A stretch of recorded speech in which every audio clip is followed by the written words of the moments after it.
අයිබෝන්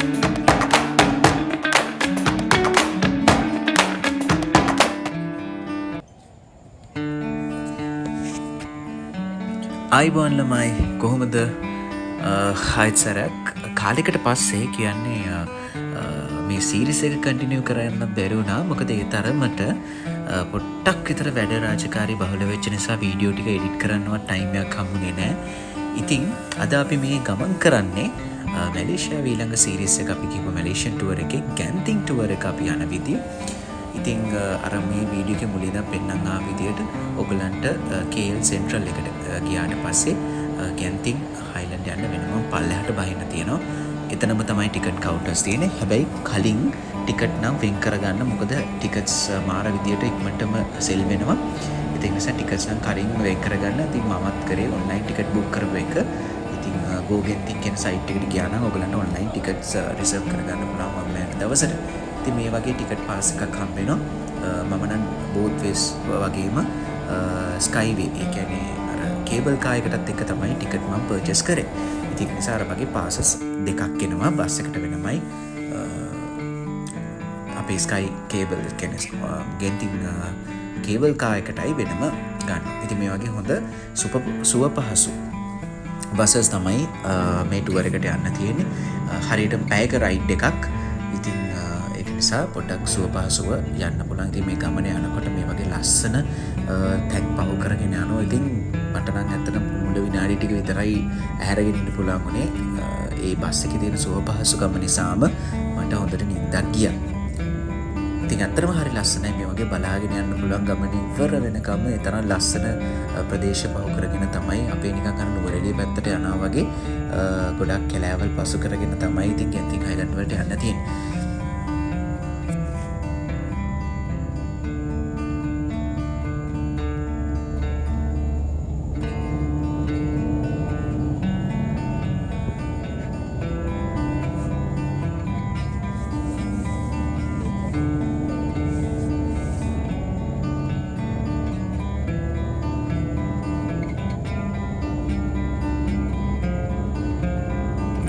අපි යන දවසේ ටිකක් විතර ට්‍රැෆික් එක තිබුණා. ඉතින් නැත්තේත් නෑ. ටිකක් විතර වෙලා ගියා. පැයට වඩා විනාඩි 10ක් 15ක් විතර ගියා. ඉතින් මේ තමයි ටර්මිනල් එක බස් ටර්මිනල් එක. බස් එක මෙතනට තමයි පාක් කරන්නේ. ඉතින් හරිම ලස්සනයි මෙතනත්. නියමටම ඕගනයිස් කරලා තියෙනවා. ඉතින් මෙතනින් මේ පේන්නේ මෙන්න මේ අතුලට බස් එක දානවා. දාලා ඕගොල්ලන්ගේ බස් එකේ අදාළ ටර්මිනල් නම්බර් එකේ තමයි බස් එක නවත්තන්නේ.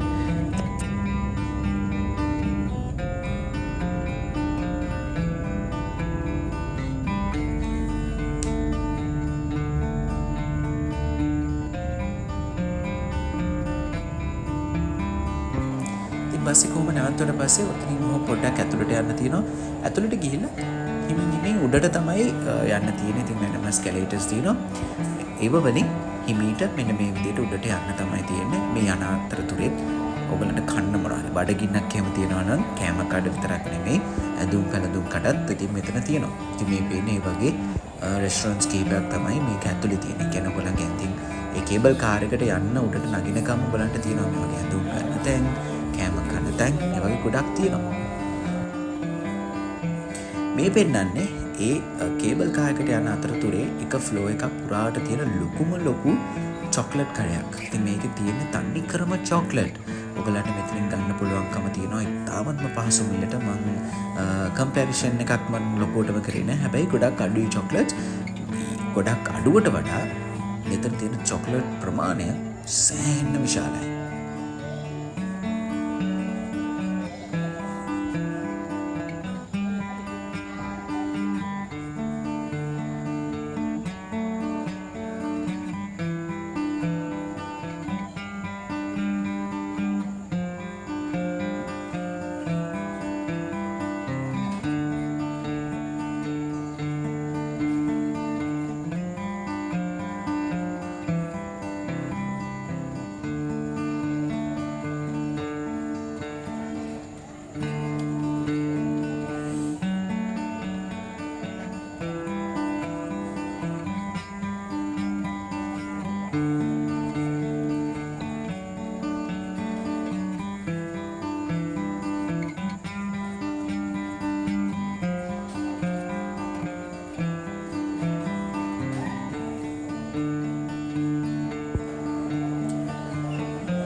චොක්ලට් ගන්නවා නම් ගන්න අය අරගෙන නොගන්න අය එහෙත් බලන්න ගිහිල්ලා මෙතනින් අරගෙන හිමීට මෙන්න මේ වගේ තැනට තමයි එන්න තියෙන්නේ. මෙතනින් ඇතුල් වෙන්න ඕනේ.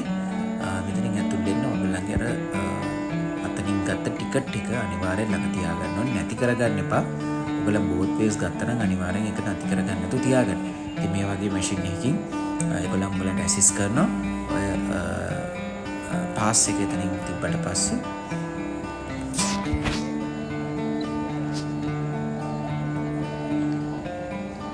මේ වගේ තැනකට යන්න තියෙන්නේ. ටිකක් විතර ඔහොම වටේම යන්න ඕනේ. එදා එච්චර ලොකුවට සෙනග හිටියේ නැති වුණත් සෑහෙන සෙනගක් හිටියා. ඒක කියන්න ඕනේ. සාමාන්‍ය විනාඩි 20ක් 25ක් විතර පොලිමේ ඉන්න වුණා කේබල් කාර් එක එනකන්. ඒ තරම් සෙනගක්. ඉතින් සාමාන්‍ය කේබල් කාර් එකක දාන්නේ උපරිම 8ක් 6ක් හෝ 8ක් ප්‍රමාණයක් තමයි දාන්නේ. ඉතින් ඒක ඩිපෙන්ඩ් වෙනවා පොඩි ළමයි හිටියොත් ටිකක් විතර වැඩිපුර වැටෙනවා. හැබැයි උපරිම 8ක් බලන්නකො. ඉතින් ලස්සන නේද? කෙමින් උඩට යනවා. කැලෑවක් මැද්දෙන් තමයි කැන්තින් වර්ල්ඩ් වලට එනකම් මේ කේබල් කාර් එක යන්නේ. ඉතින් විශේෂයෙන්ම මතක් කරන්න ඕනේ මෙතනදී මේ ආරක්ෂාව ගැන මේගොල්ලන් සෑහෙන හිතලා තියෙනවා. ඉතින් ඊටත් වඩා මේ වටේ තියෙන ලස්සන හරිම ලස්සනට පේනවා ඔයගලන්ට මේක උඩට ගියාම කිසිම විදියකින් හානියක් කළා නැහැ. ඉතින් සමහරක් වෙලාවට හිතනවා මේ දැන් කේබල් කාර් වල කාලේ තිබ්බේ නැති කාලේ කොහොමද උඩට ගියේ කියලා. මේ පේන්නේ අර චින් ස්වී කියන ටෙම්පල් එක. මේක කේව් ටෙම්පල් එකක්. දැන් ගොඩක් වගේ දවස්වල වීඩියෝස් වල මේක ජනප්‍රිය වුණානේ. ඔය පේන තැන මෙතන ස්ටේෂන් එකක් තියෙනවා. මෙතනින් නවත්තනවා ඒ කේබල් කාර් එක. මෙතනින් ටක් ගාලා එළියට පැනපු ගමන් ඕගලන්ට යන්න පුළුවන් ඒ ටෙම්පල් එක බලන්න. ඉතින් වෙලාව තියෙනවා නම් විසිට් ගිහපු කට්ටිය උදේම නම් කැන්තින් අයිලන්ඩ් යන්න ආවේ. එහෙනම් ඉතින් මෙන්න මෙතනින් ඔහොම පල්ලයට බෑගෙන යන්න තියෙන. ටිකක් පල්ලයට බහින්න තියෙනවා. එකක් දෙකක් නෙමෙයි. ඉතින් බහැලා මෙන්න මේ ලස්සන තැනට එන්න තියෙනවා. මේ පේන්නේ අර අයිකනික් ලොකේෂන් එක චින්සුයි ටෙම්පල් එකේ. බලන්න කොච්චර ලස්සනට ඕගලන්ට පේනවද කියලා මෙතන.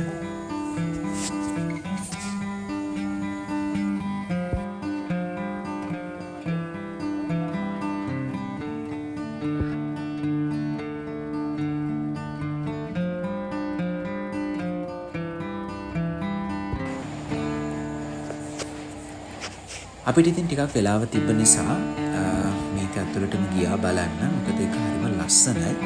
ඉතින් ඈතින් මුළු කඳු වැටි ආයෙම මීදුමෙන් ගහලා තියෙනවා. ඉතින් ඒ ලස්සනක් බලන්න පුළුවන්කම තියෙනවා. ඉතින් මෙතනට ආවම පොඩ්ඩක් ඉතින් සීතල ගතිය තදයි. ඉතින් මේක නිසා ඒකට ලෑස්ති වෙලා එන්න. ඉතින් මේ ලස්සන තැන්වල ෆොටෝස් ගන්න. මේක හරිම ෆොටෝ බූත් එකක් කියලා කිව්වොත් නිවැරදි. මොකද හැම තැනම ෆොටෝස් ගන්න ලස්සන තැන් තියෙනවා. ස්පෙෂලි මේ පේන බෑග්ග්‍රවුන්ඩ් එක.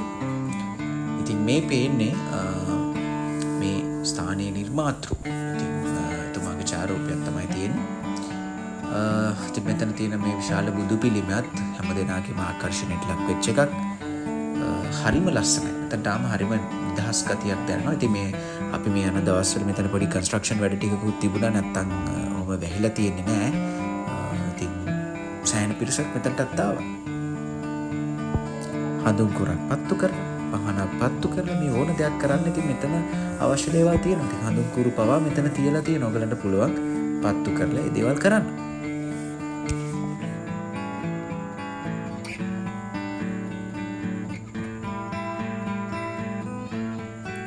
ඉතින් මේ උඩටත් යන්න පුළුවන්. හැබැයි අපි ගියේ නැහැ. ඉතින් වෙලාව අපරාධ නිසා මේකේ තියෙනවා කියලා කියන්නේ ඔය මේ අපාය වගේ දේවල්, තුරදරදි වැඩ කරොත් වෙන දේවල් වගේ දේවල් තමයි මේ ඔකේ චිත්‍රවලට හරි මැටි රූප වලින් හරි අපලා තියෙන්නේ. ඉතින් අපි ගියේ නැහැ එච්චර උඩට.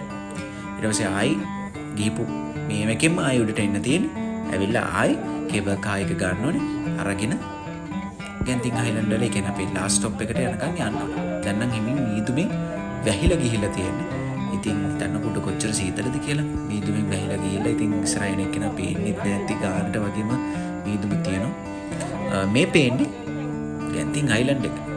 හරිම ලස්සනට පේනවා. ලස්සන පාට කරලා මම හිතන්නේ මේක ලෝකේ විශාලතම හොටෙල් එක නේද? මම හිතන්නේ. මට හරියට මේක ෂුවර් කරන්න බෑ. ඉතින් මොක තමයි ස්කයි ඇවනිව් පාක් එකට යන මේන් කැන්තින් අයිලන්ඩ් එන්ට්‍රන්ස් එක. කේබල් කායක අන්තිම නැවතුම.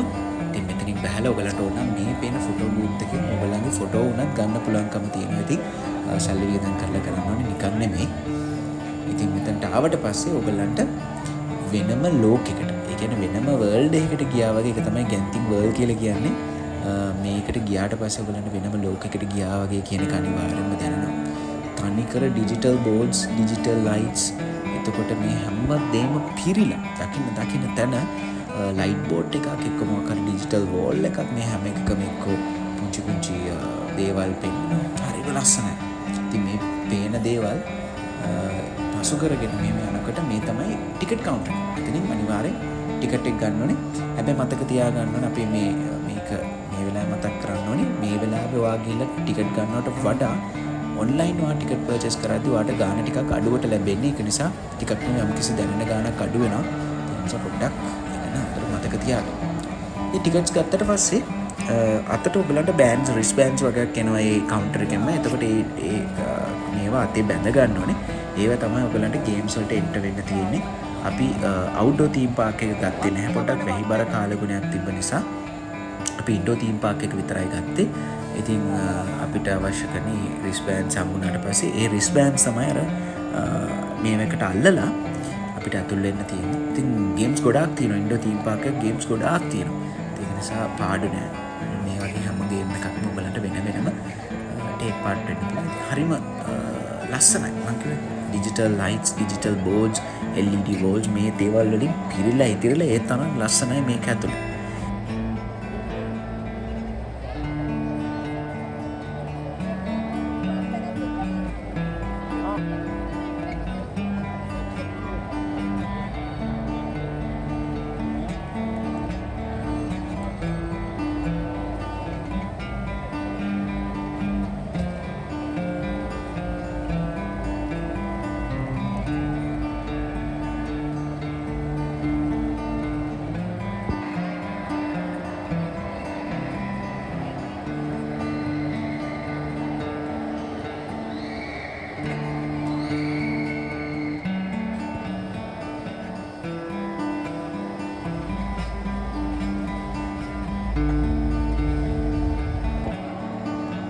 මේක යන්නයි ප්ලෑන් එක.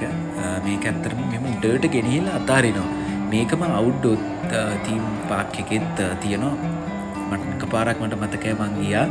මං හිතාගත්ත ආයි නම් මේ වගේ එකක නම් යන්නේ නැහැ කියලා. මොකද ඒ තරම් මට හරිම බයක් දැනුණා. මං ජීවිතේ බයක් දැනෙච්ච එක අවස්ථාවක්. මොකද ඒක සෑහෙන උඩ ගියාම මුළු පළාතම පේනවා. අපි සෑහෙන උඩ ඉන්නේ. එකපාරට පොඩි සද්දයක් දාලා අපි අතාරිනවා බිමට. ඒක තමයි මගේ ජීවිතේ ලැබපු ලොකුම බයක්. එක බයක් ජීවිතේ ලැබපු. ඉතින් මේක නම් චුට්ටයි මීට පස්සන්නේ. මොකද පොඩි ළමයිනුත් මේ කියන නිසා. ඉතින් හැබැයි ඒකත් කිසි විදියකට හරි භයානක එකක්.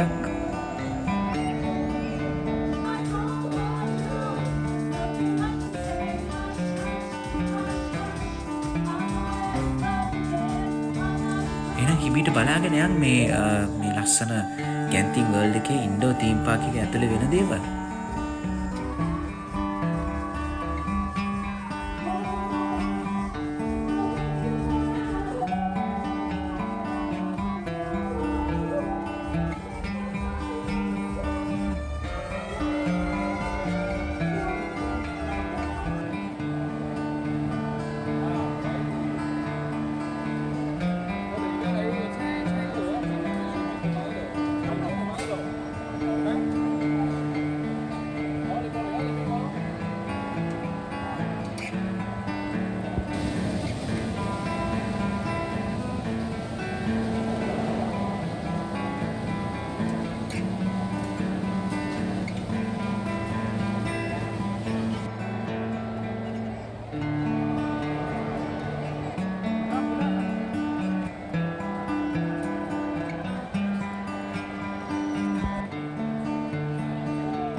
දන්නෙම නෑ වෙලාවත් ලඟ වුණා. ඉතින් තවත් ඉන්න ආසාවක් තියෙනවා. හැබැයි අපිට බස් එක තිබුණ නිසා අපි ඉක්මනටම ගියා.